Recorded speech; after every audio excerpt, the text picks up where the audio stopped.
talking to the chief of police, and you're going to sell him on the program. I'm like, time out. Chief of police? Program? What program? Be a lot more freedom. I don't think I've achieved freedom of time because I went from having one boss to now I have like 30 bosses. You know what I mean? And so I don't have freedom of time. I'm not there yet. But I have a lot more freedom of time. You mentioned before, having to ask for time off. I don't have to ask anybody for anything anymore.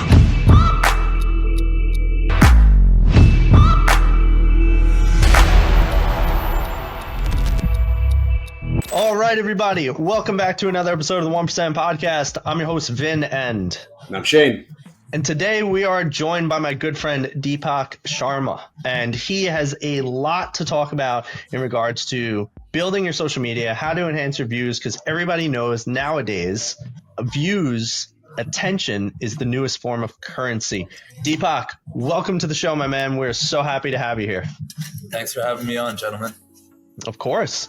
Well, as I got on, I missed a great business deal that's apparently going down between Shane and Deepak. So if that's not already validation for what this man knows, because Shane is picky, but actually, as I've come to find, Shane will buy anything as long as it makes him excited. So realistically, just get him a little emotional and you got a sale. But with that being said, Deepak, can you tell us a little bit about your story? I was fascinated when you were telling it to me. Like, how did you get into entrepreneurship? Yeah, so great question. First of all, thanks for having me on, guys. I'm super excited to chat. We got to have a little dinner the other night. Ben tried lobster rolls for the first time. That was cool. So how did I get into entrepreneurship? I kind of fell into it half on purpose, half by accident. So I went to business school, but I didn't learn anything about business in business school. But I just knew that I always wanted to kind of have some kind of business, travel the world, do exciting things. And so I did what, anyone in that situation would do. And I got a job for the federal government of Canada. Worked in the pensions department. The most boring job that I could have possibly chosen. And I'm very grateful for that today because I hated my job so much. I worked there for a total of almost 6 years. I hated it so much that I needed to get out. Right? If I tolerated it just enough, I probably would still be there today with those golden handcuffs. Because mind you, making good money, great pension, benefits, barely working, I can work from home. I got all these things that people will say they want, right? But I was miserable. I couldn't stand working that job. It just did not align with my soul. So long story short there, I ended up starting my own podcast. And that basically resulted in meeting so many different entrepreneurs, a lot of very, very, very interesting people. I started my show, It's Not That Deep. And basically I had all these millionaires and pro athletes and doctors and cool people who are successful and whatever in life. And maybe this is my ego or I don't know what it is, but I'm looking at these people and I'm like, what do they got that I don't? Why am I slaving away at this job? Miserable. Hell yeah. And, this guy's not that much smarter than me. This guy's, what's so different? And again, I say that that's my ego, but I'm glad that I did think like that because that led to a lot of different opportunities that came from the podcast. And one of those, I could dive into that story a little bit later, Ben, but one of those basically led to me meeting my business partner, quitting my job, going all into this thing. And I haven't looked back. It's been 4.5 years almost now running this agency. And I'm very glad that I'm no longer working that job. What was the most interesting guest that you've had on your podcast so far? And I haven't been on there yet, so you can't say me, but in a few weeks you could say me. Actually, I'd say the most interesting probably been Andrew Tate. So I'm not sure if you guys, he's pretty well-known guy. Yeah. That guy was a trip. Very interesting. He's playing a role. And he's doing a very, very good job of it. You know how we were talking before this podcast started, before we hit that conversation that I had with him, completely different guy. Nicest, most genuine, sweetheart of a human. He seemed like he actually cared about me as a person, which is, not the image that he portrays on social media and whatnot. And everyone has their opinions about that guy and that space and some of his dealings. I don't endorse my guests and what they do, but that was a very, very interesting experience to say the least. But see, that's why though. Like, figure what you just said. Andrew Tate playing a role, playing the bad guy, the alpha male, the I don't give a crap about anyone or anything except money. And I mean, that's pretty much what it boils down to is money. But listen to that. Like, that's why he's going to get more views playing this type of character than he is a gigantic sweetheart. Nobody cares about this in today's generation. And I don't mean nobody, but as far as the numbers, the views, the comments, the shares. Well, yes, Shane, exactly. You hit the nail on the head. Like, that's something we actually tell all of our clients when we onboard them is when it comes to social media, we're actually not going to allow you to sit on the fence. You can't just take a neutral stance. This is not the time to be diplomatic. Right. To cater to both sides. Take a hard stance one way or another, even if you don't fully believe things to be in black and white terms. As we all know here, there's nuance. Most things live in a gray area, but that's not going to capture people's attention in the first 2-3 seconds of the video. You need to make a stance. You might not even fully agree with this point, but you make a strong statement that it's going to get people to stop scrolling, and with people's goldfish-like attention spans today, that's the number one goal. Get them to stop scrolling for a second. Be like, what did this guy just say? Now you got them hooked. Now you got to weave in really good storytelling, and you got to have now you can bake in that nuance that kind of makes it.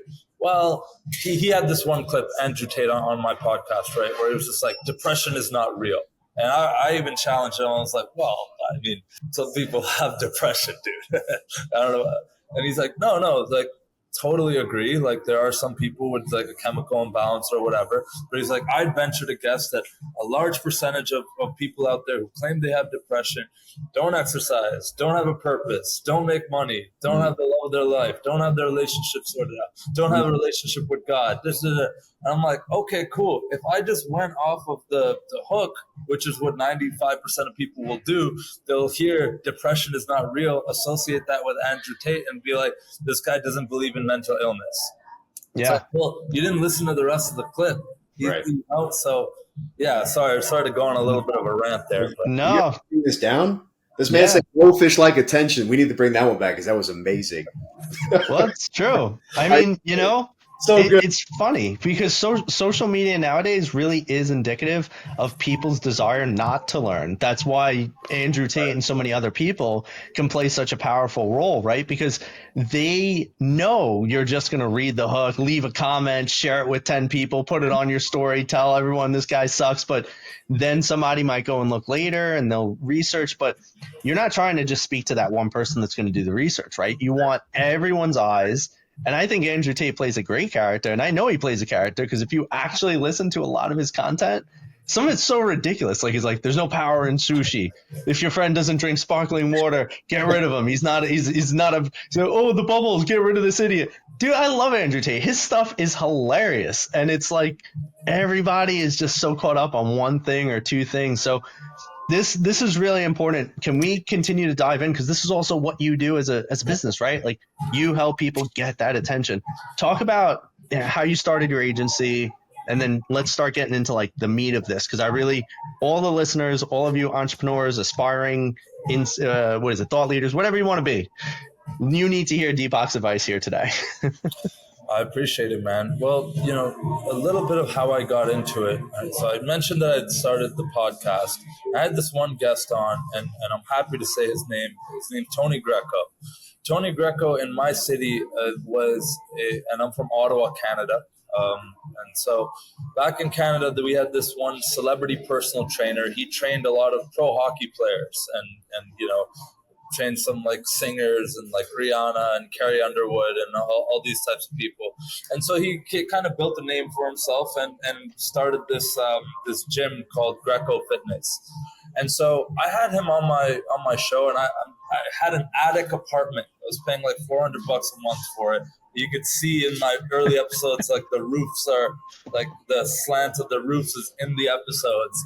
And so I had this guy come to my attic and we record a podcast episode and we kind of become buddies, and he calls me up and he's like, "Hey, Deep, you do video, right?" I'm like, "Absolutely, I do video.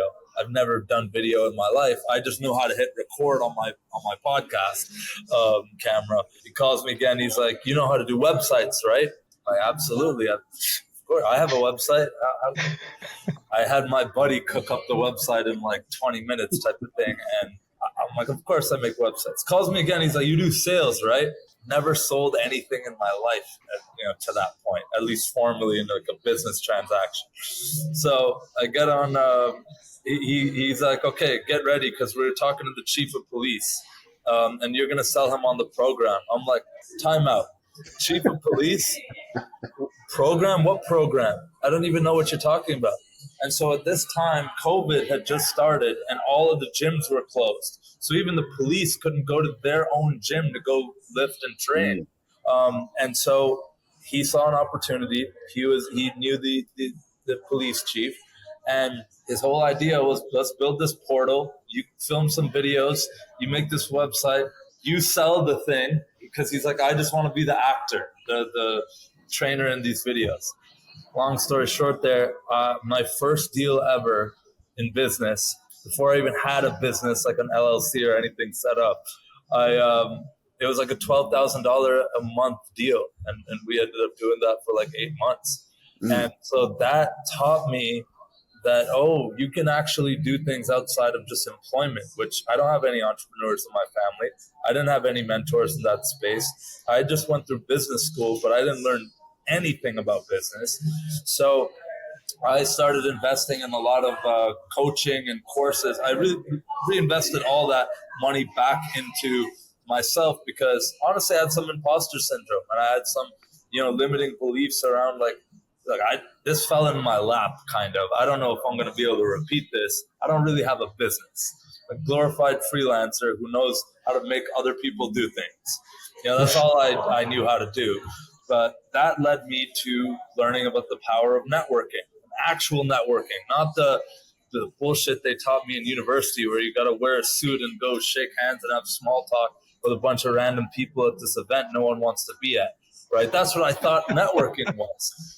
But then I realized networking can just be reaching out to people that you find are interesting, build a genuine connection with them, come from a place of like wanting to give and not just take, and good things will happen to you. And so that's how I actually met my business partner, Jamie, who during that same time period of COVID, I had just reached out to him on a LinkedIn DM. We got on a call, we hit it off. We talked for like 2 hours about travel and all these things, became best buds, and had him on my podcast as well. And I'm like, "Hey, you want to work on this project with me?" So he started off kind of just like as a videographer for me. And I saw something in him where he blew up on TikTok and social media. And I'm like, "You're really good at this. You should like become a TikTok consultant." This is back in like, 2020, 2021 type of thing. And I was kind of, tongue in cheek, I was kind of joking, but I was like, "No, you are really good at this. Be a TikTok consultant." He's like, I can only do it for myself. I don't know how to get clients." And I'm like, "I know how to get clients. But I can't do what you do." And so we've been, kind of together ever since. We accidentally built the content agency together because we just started getting more and more clients doing this stuff. And yeah, now it's been 4 years. We've helped hundreds of clients get, over 250 million views, millions of followers, millions of dollars. I'm not just saying that. We've helped people print money with organic social media. So I'm really proud of what we built. And now we're kind of living the life that him and I both, a few years ago could have never imagined. And I was talking to Vin about this the other day. The most important thing is not the money that we made or whatever. It's the relationships. I love that I get to do this, right? And that's kind of the byproduct of what we've built. I just want to rewatch that whole entire story. I mean, because if that's not just the best story you've ever heard, and also it's the true entrepreneurship. Like when we talk about when Vin was a firefighter full time and then did, therapy and coaching on the side, and then finally fully committed over to, do coaching. It's just amazing. And then it's the same thing for me, from sales to this, and you fully decided to go over. The fact that you were able to say, yes, I can do that for sales. Yes, I can do that for website. Yes, I can do this for marketing, and learned how to do it. We talk about that in our previous podcast. It's like the hardest part of being an entrepreneur is the sales. Figure the rest out once the money is coming in, because that's how it is. You're learning from failure. You have more motivation to learn how to fix things that aren't working, how to do something, how to take it on when the money's coming in. Dude, so many people, like, and even when I was in business school, and I had a lot of friends who like started a little business and stuff, and I love that. Like, I support that to this day. I want everyone to try something, right? Yep, amen. But they would think it's making a website, getting business cards, going out to dinners, doing all this bullshit fluff, and it's like, well, have you sold anything? Like, do you have, well, no. We're just waiting for our website to get ready, and then we're gonna do this, and it's like, why don't you just go and sell, and then figure all that shit out later? Fear kills more dreams than failure ever will. I mean, it's absolutely true. You're spot on. Just go do it. Sell what you're trying to do. You don't need to build anything first. Sales is the number one thing. And the fact that you said yes is literally the first step to anything. Otherwise, fear is going to take over. Anyways, I love your story. I think that is amazing.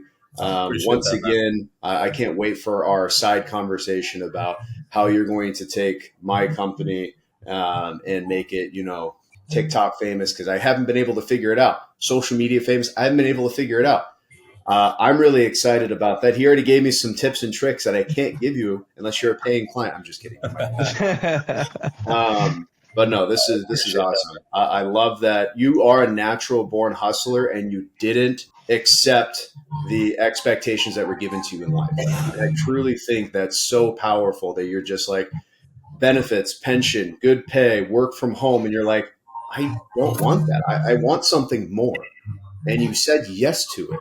And it's so powerful, because I'm nothing special. Vin's nothing special. You're nothing special. But what did we do? We said yes. Let's give this a shot. Let's put our eggs in ourselves. Yeah, love that. I'm actually pretty special, but thanks, Shane. You are special. So it is really important, I think, that all the listeners hear this, because obviously our audience, or the audience we hope is listening, are a bunch of people who want to say yes to life. Because when you become an entrepreneur, that's a big part of what it is. Now, you could say yes to life as a person who's working a 9 to 5. You could do things, but you're always going to be doing things in other people's parameters of what you're allowed to do. Like, you get your 2 weeks of vacation, or maybe 3, or a month if you got a spectacular job. You get your weekends, you get your time after 5, maybe. And then you have to request. You might not even get your vacation. You might have to put in the request for it, right? But when you're an entrepreneur, you say yes, and you say yes to the good and yes to the bad. Yes to the problems of figuring out how to make it, who to blame, which is always yourself, why I don't have the income I need, or whatever it is.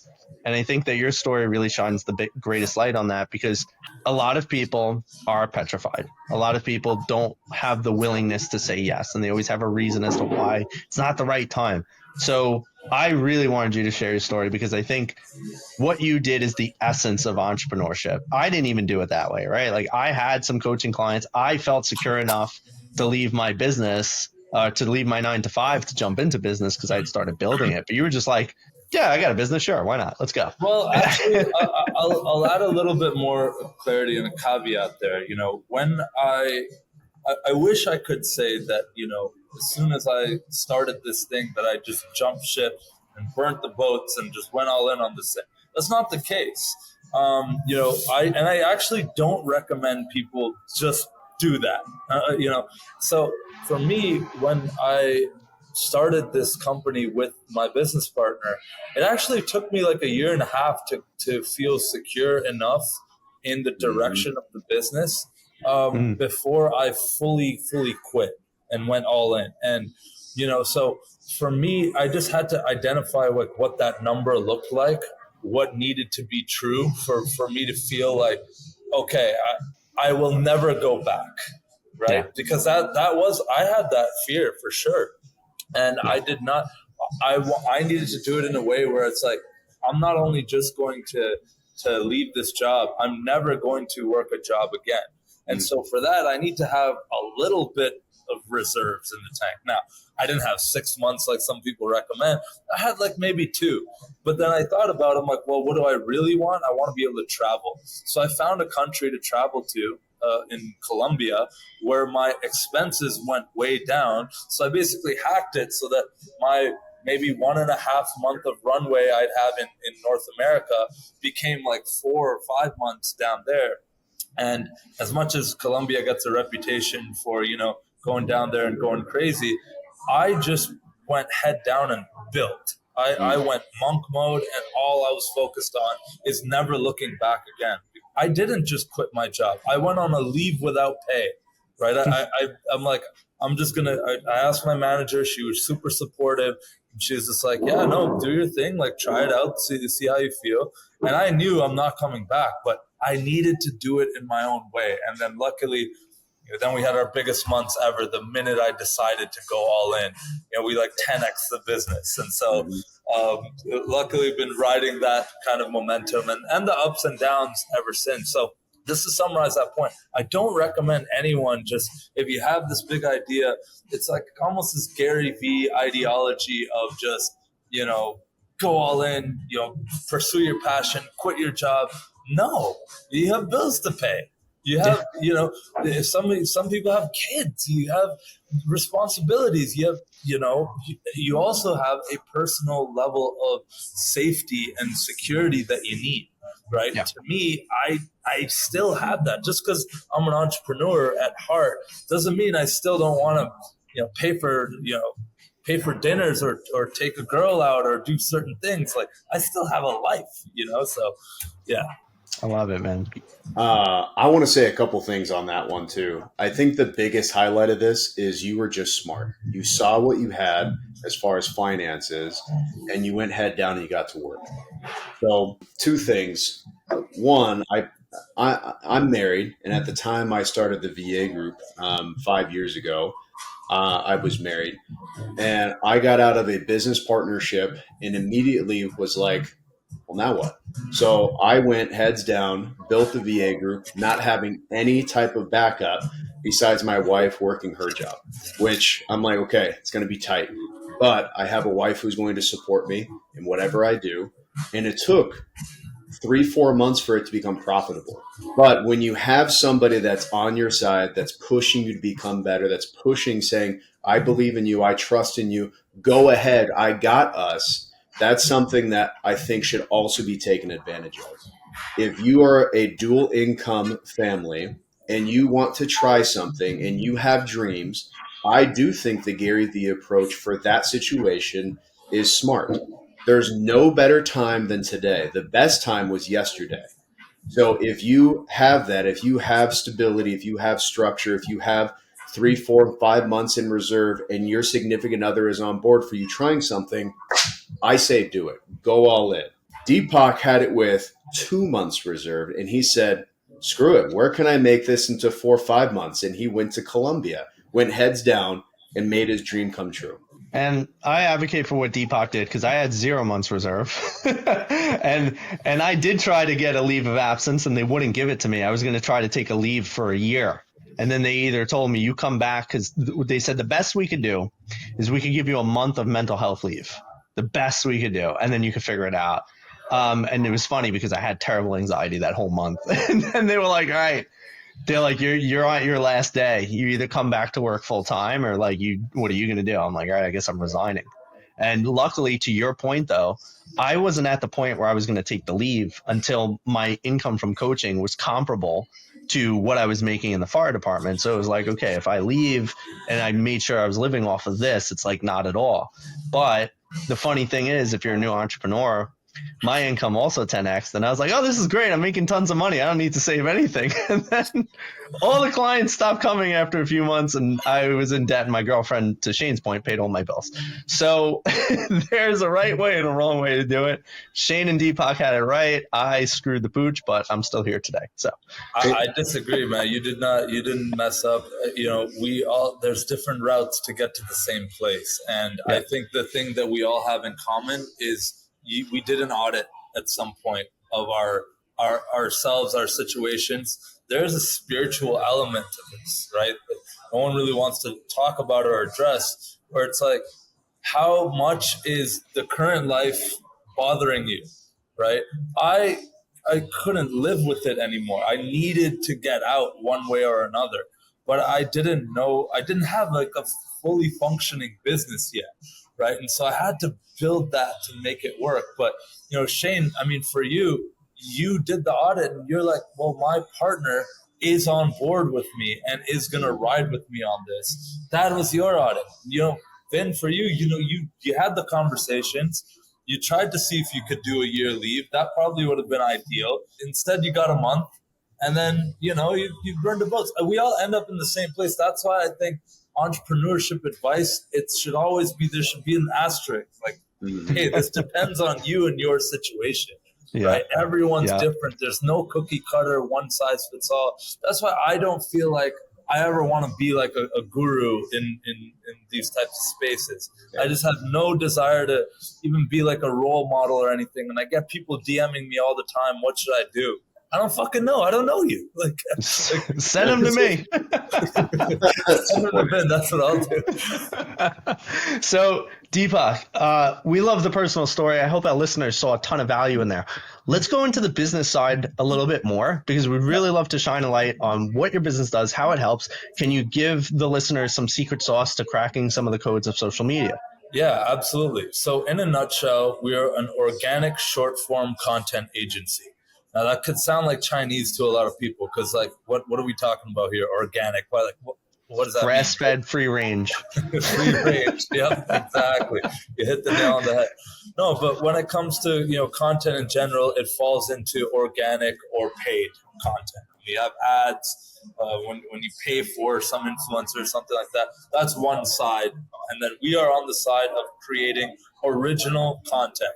Now, that does not mean that you need a company like ours to create original content, right? You can pull out your iPhone right now and make a video, throw it up on TikTok for basically zero cost and blow up and go viral.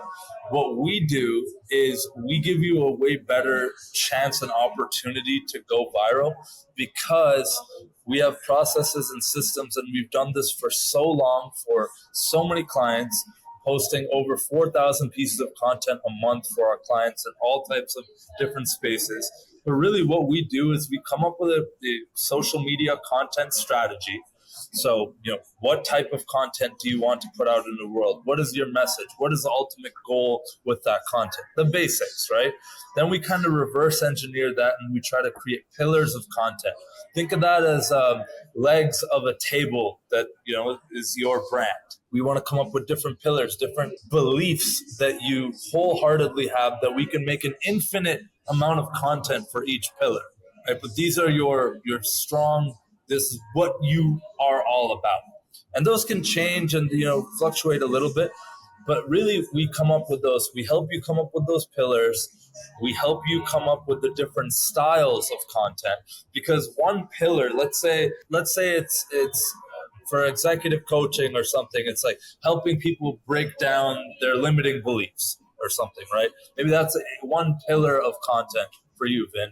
There's an infinite ways and styles of us sharing that message, and then an infinite variation of hooks that we can get people to pay attention to that content. In the strategy phase, and what people are paying us, honestly, bulk of the value in our service is in that strategy phase. We're working with you to figure out what those pillars of content are, what styles of content we want to try out, or we're taking educated guesses based on who you are as a person and what has worked in the past, what you feel good about, whether it be podcast style content. Some people are more comfortable in a long form setting. Maybe it's talking head videos. Maybe it's interview style. Maybe it's aesthetic, like drone content. Whatever. Maybe it's doing reaction videos where you're literally holding a phone and watching other people in your niche talk about something and you're reacting to it. Right? There's so many styles and forms of content that you see every day. You don't really segment them as you're scrolling, but we do, right? And so we're coming up with all that on the strategy side. Then the rest of our service, pretty straightforward. We film the content, so we execute on that strategy. We edit the videos, so we have professional editors making the videos look pretty. And then we even have a social media manager assigned to you. This is an actual human being, not AI or automation or some tool. This is a human being going in with a device, downloading that content and posting it on every platform every single day, or whatever cadence that we decide, whatever package you go with. That is my content assembly line. That's what I like to call it. I love it. I got a question real quick before we really dive into this, because I think that there's also something to be said about social media. Is everybody's trying to automate everything nowadays, right?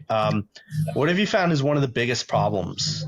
Your company solves some major issues, but what are some of the reasons people might be like, I don't need you. I could do the posting. I could do this. Like, where do you see a lot of the problems that people aren't even aware they're probably screwing their social media strategy up in?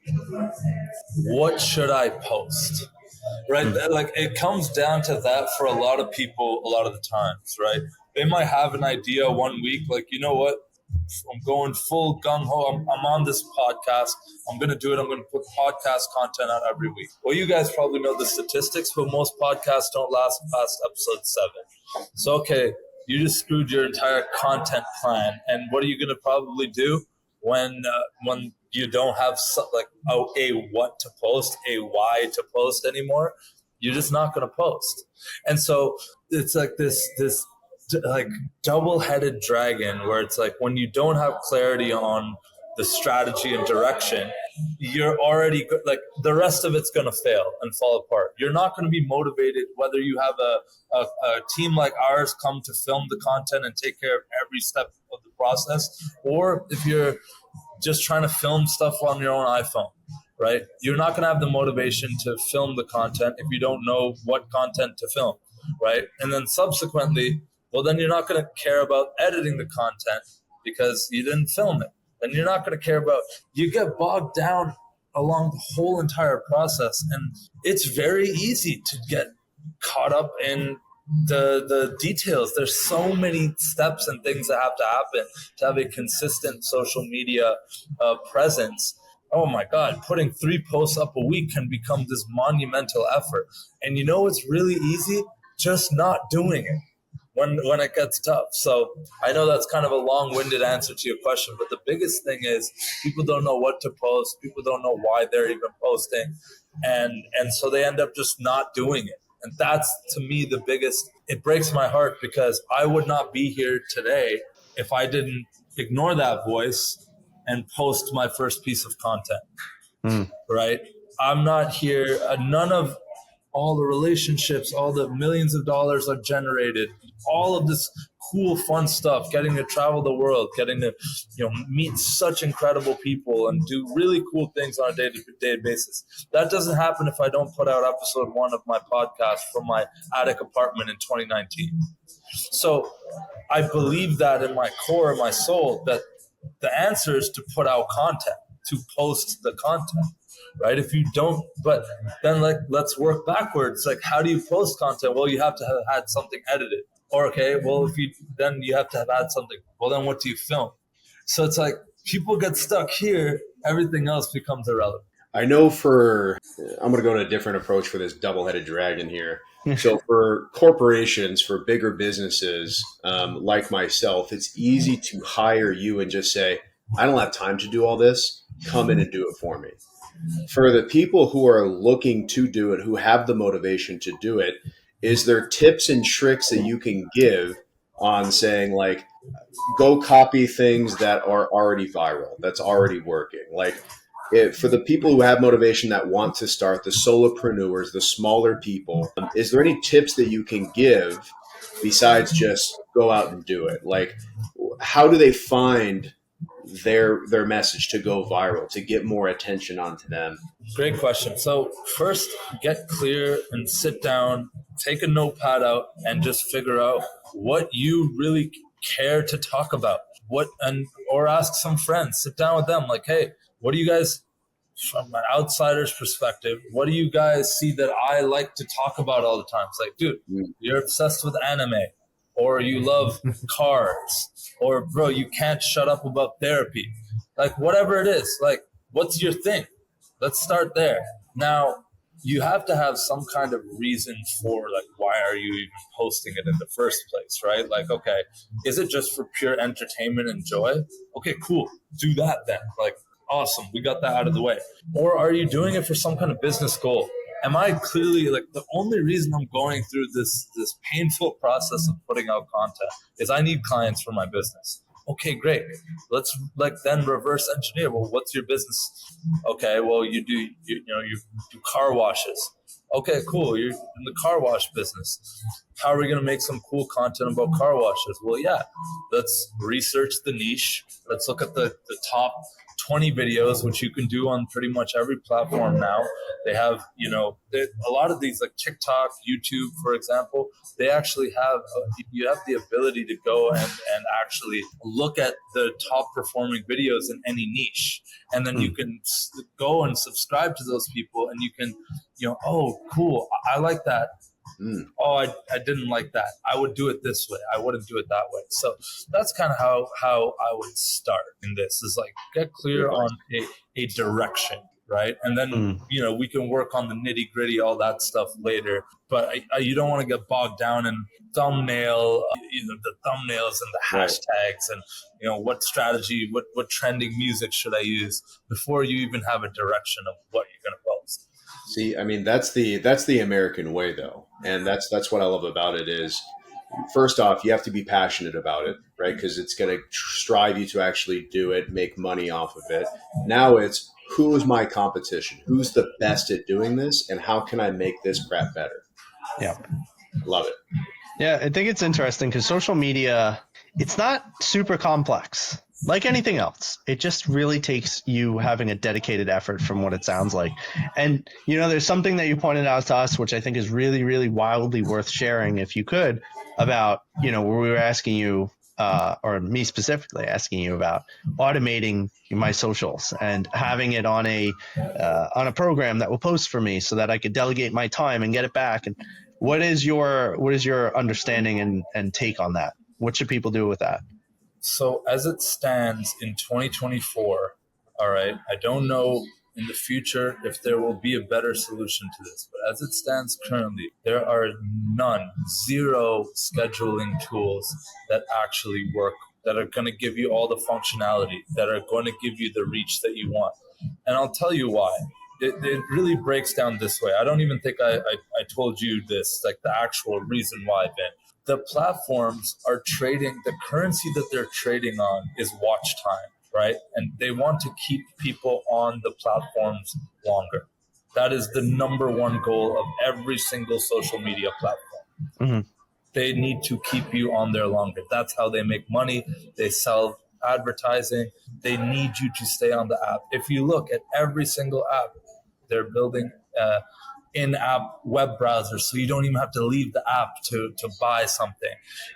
They're building more and more functionality so that they keep you on the app. They don't want you leaving and exiting. You can even message people on every app. Like, do you think these platforms, they want to have to build out a whole DM platform and all this stuff? No, but they have to. Because now you're going to stay on the app longer. You're going to send more memes. You're going to do all the stuff which helps their prerogative, right? What happens when you schedule your posts out? You're not spending time on the platform. That goes against what they they actually want. Now they have to put this functionality out there because corporations and stuff need to have some kind of way to schedule out stuff. So a lot of these tools, TikTok, everything, they will have a web browser where you can upload videos and do the bare minimum. But go and just as an experiment, check it out. Try posting something on Instagram on a web browser versus on your phone. Go and see all the functionality you're going to be missing out on. Guess what happens when you are using Instagram or any of these platforms' new functionality? They're going to show your content to more people because you are now helping them keep more people on the app, on their phones specifically. So I know I've kind of got a little bit off track here, but really the point is they want you posting from a phone or a device, and they want it to be you who are the person doing it. They actually don't even really want an agency like mine having social media managers go in and post the content. That's why they make it so difficult for me to even get into your Instagram account or anything like that. Right?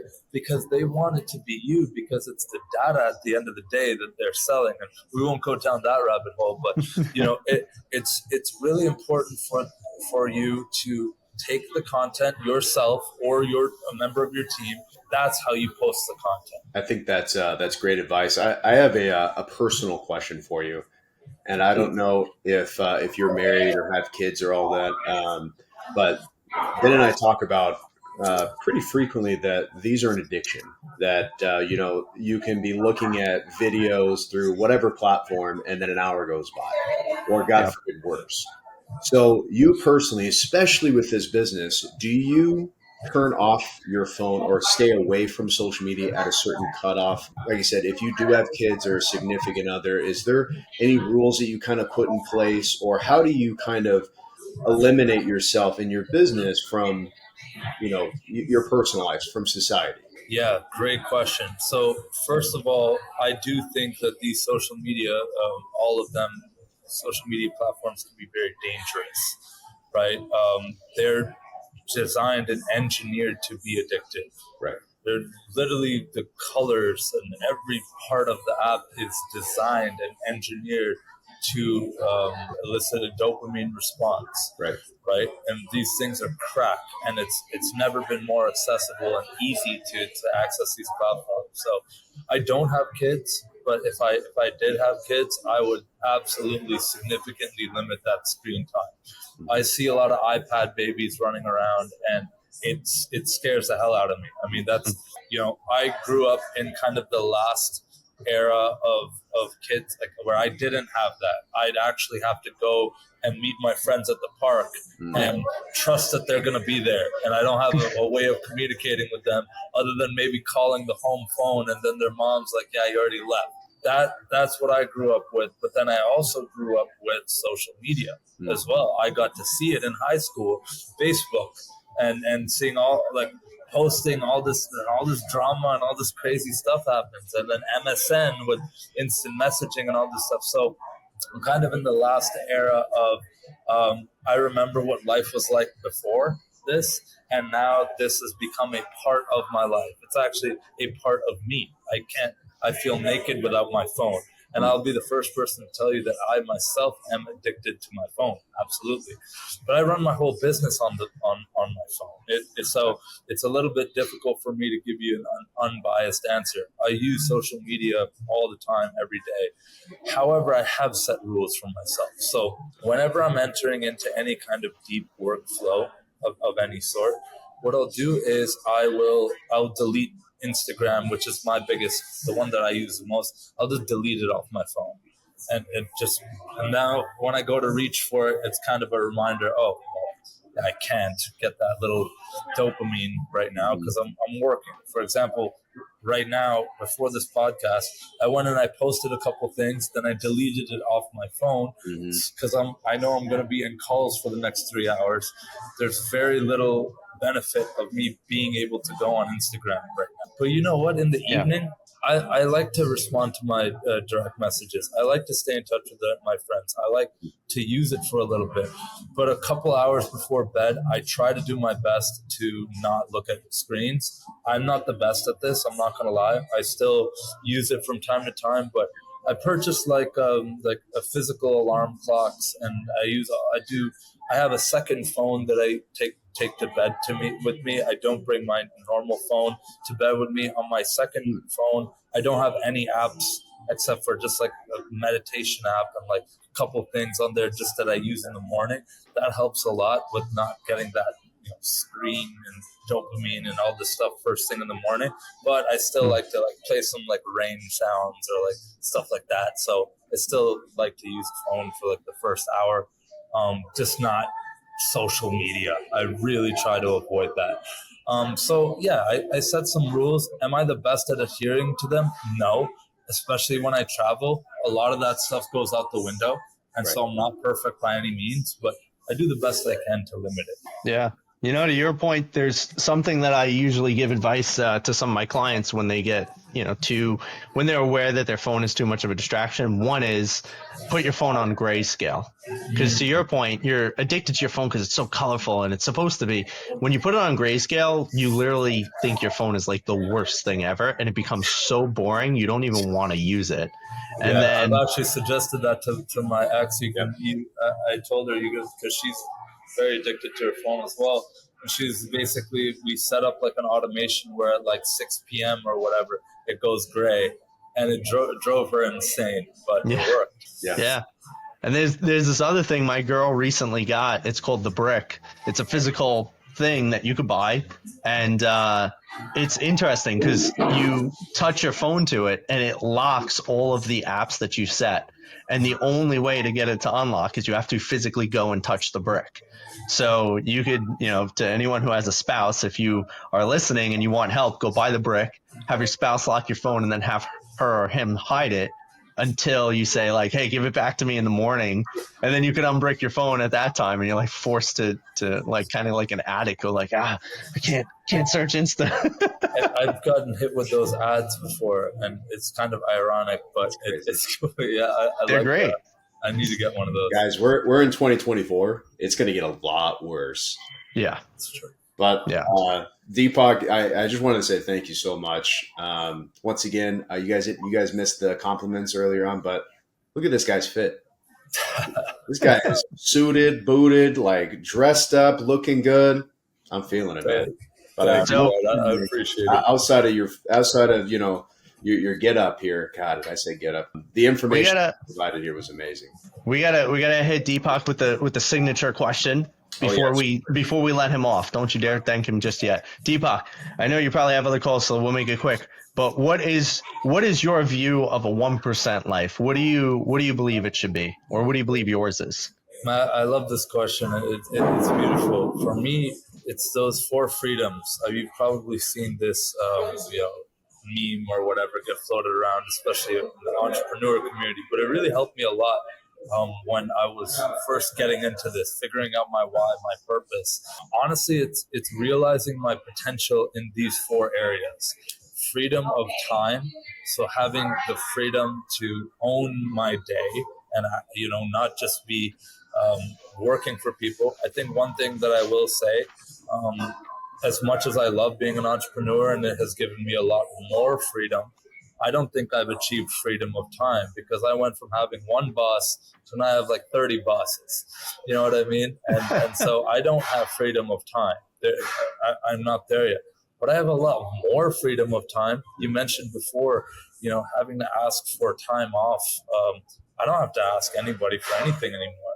I don't take meetings before 11 a.m. in the morning nowadays because I don't want to. Yeah, same here. I just don't want to do it. And I'm like, that's my time. I'll do whatever I want in that time. That's a hard rule for me. So I have more freedom of time. I used to have to start at 7 or 8 in the morning. That means I had to wake up at 5. That means I had to do. So I have a lot more freedom, but I'm not fully there. So that's one of the things. Freedom of, money, income, obviously being able to make a lot more income and wealth, and actually being able to keep it and invest it and build assets, that is something that I'm actively working towards every single day. I mean, we've done all right as a business the last few years, but there's always another mountain to climb, and we all have our financial goals. And as much as people like kind of, it's almost become like a taboo topic. People don't want to talk about like money. It's like, well, like that is why like a lot of the things that we're doing here is I want more money so I can have more of my time back and live that 1% life.